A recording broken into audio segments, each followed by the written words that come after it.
हिंदी एकांकी संचय चैप्टर 4 सूखी डाली उपेंद्र अश्क एकांकीकार का परिचय। उपेंद्र नाथ अश्क बहुमुखी प्रतिभा के धनी थे। इनका जन्म 14 दिसंबर सन 1910 को जालंधर पंजाब में हुआ। इन्होंने उपन्यास, कहानी, नाटक, निबंध तथा कविता सभी विधाओं पर अपनी लेखनी चलाई और लोकप्रियता अर्जित की। इनकी प्रमुख रचनाएं हैं छींटे, चारवाहे, सितारों के खेल, गिरती दीवारें, दो धारी, पर्दा उठाओ, पर्दा गिराओ, कैद और उड़ान, बड़ी बड़ी आंखें आदि। 19 जनवरी सन 1996 को इनका निधन हो गया। पात्र परिचय।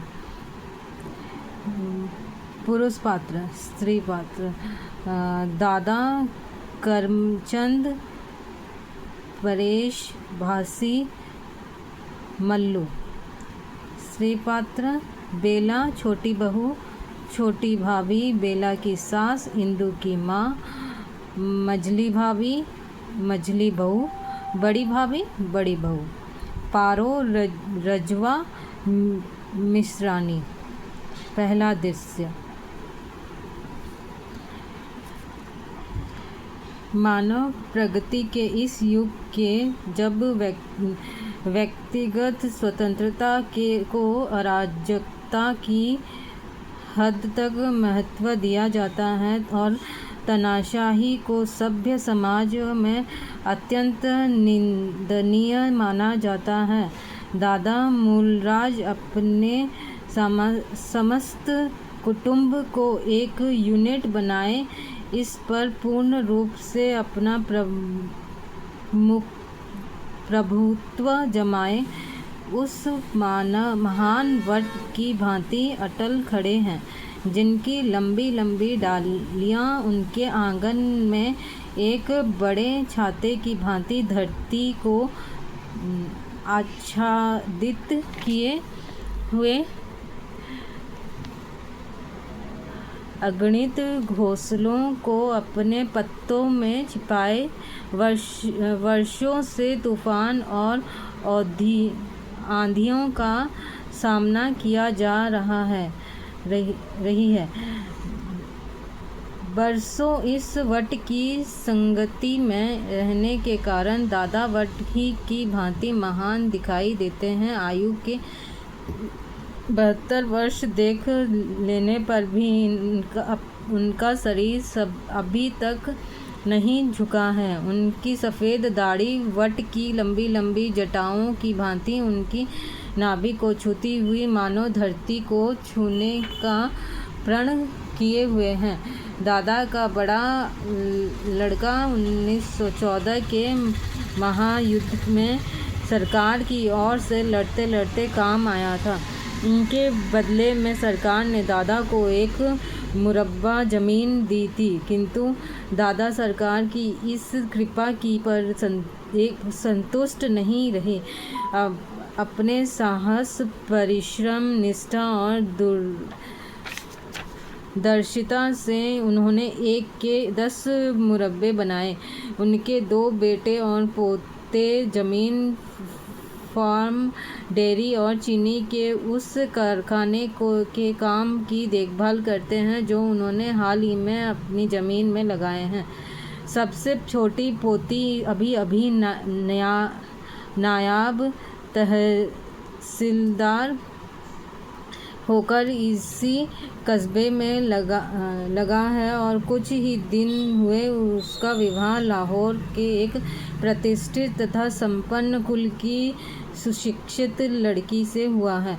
उनके छोटे पोते परेश का नायाब तहसीलदार और उनकी छोटी पतोहू का सुशिक्षित होने अपने में 2 महत्वपूर्ण बातें हैं। पहली से सरकारी हलकों में उनकी प्रतिष्ठा और बढ़े जाने की संभावना है। गांव में उनका और आदर होने लगा है, किंतु साथ ही दूसरी के से उनके परिवार के लिए संकट भी उपस्थित हो गया है। तीनों बहुएं जो घर में बड़ी भाभी, मझली भाभी और छोटी भाभी के नाम से पुकारी जाती हैं, सीधी सादी महिलाएं हैं।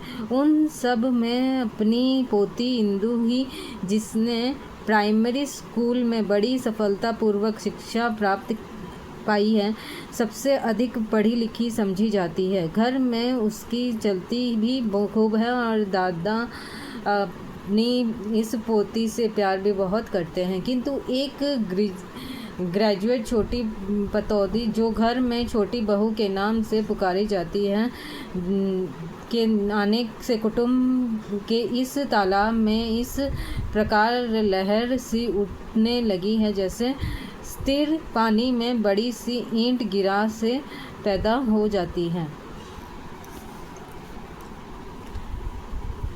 पर्दा इमारत के बरामदे में खुलता है। वास्तव में इस बरामदे में घर की स्त्रियों का रेंडिजियो सम्मेलन स्थल है। दिन भर इसमें कोलाहल बचा रहता है। कभी घर की स्त्रियां वहां धूप लेती हैं, कभी चरखे चलाती है, कभी गप्पे लड़ाती है, कभी लड़ती झगड़ती है, और कुछ न तो स्नान घर में पड़े कपड़े ही धोती रहती है। यह स्नान घर बाहर के अहाते में है।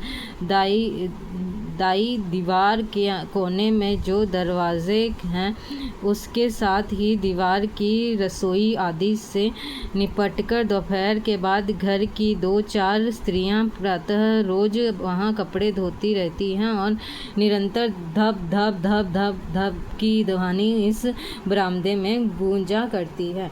सामने दीवार के बाईं कोने में एक छोटी सी गैलरी है। दोनों और आमने सामने अपने पहले मझली बहू और बड़ी बहू के कमरे हैं, जिनकी खिड़की बरामदे की तरफ खुलती है। फिर मझली भाभी और बड़ी भाभी के छोटी भाभी का कमरा, जो इंदु की माँ और छोटी बहू बेला की सास है, दाई और है। छोटी बहू का कमरा ऊपर की छत पर है और बाईं दीवार में सीढ़ियां बनी हुई हैं और जो ऊपर की ओर जाती हैं।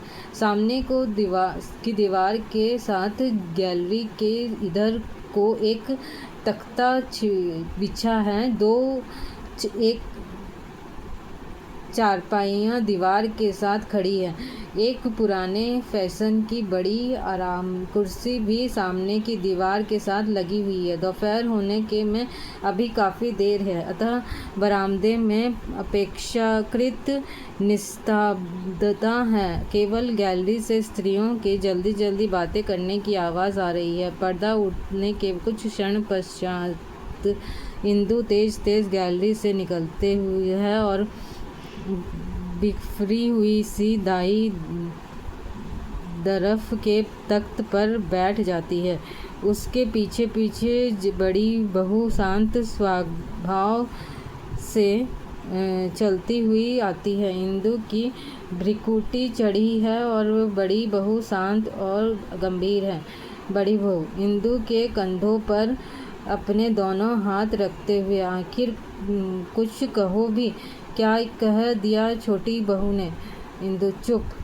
बड़ी बहू क्या कह दिया उसने जो इतनी बेफिक्री हुई हो? इंदु क्रोध से।